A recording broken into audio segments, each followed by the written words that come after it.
I'm 3 on your side's Gary Harper. It's a piece of mail nobody likes getting. I'm talking about a notice from a debt collector. And now the way they contact you is going to become even more invasive. Social media connects billions of people with family and friends, but soon you might get a message from someone you'd probably rather ignore, a debt collector. A year from now, when this new rule takes effect, debt collectors will be able to send an unlimited number of text messages, emails, and hit you up on social media as much as they want, as well as call you up to 7 times a week, and sometimes maybe more. You heard right. Beginning late next year, the way collection agencies can legally contact you will greatly expand. And since 70 million people have a bill in collections, this change affects a lot of people. And while trying to collect a legitimate debt is perfectly legal, the industry has a history of aggressive tactics, sometimes even trying to collect money from consumers who don't even owe anything.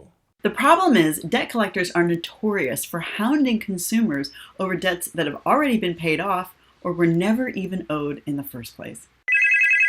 The collection industry welcomes the change, saying it's a significant step forward in updating outdated collection practices that hurt small businesses and left consumers in the dark.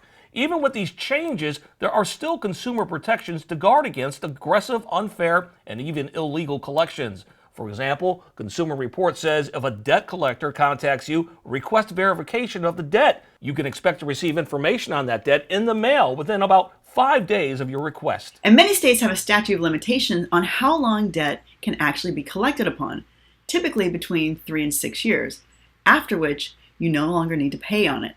So check the laws in your state.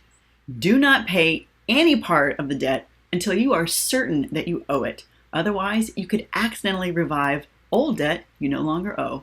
And if you do owe the money but can't afford to pay it all at once, try negotiating a lower repayment amount and a payment plan you can afford. By the way, Consumer Report says they are aware of these new guidelines and they're looking forward to dealing with them as they're implemented. I'm Gary Harper, 3 on your side.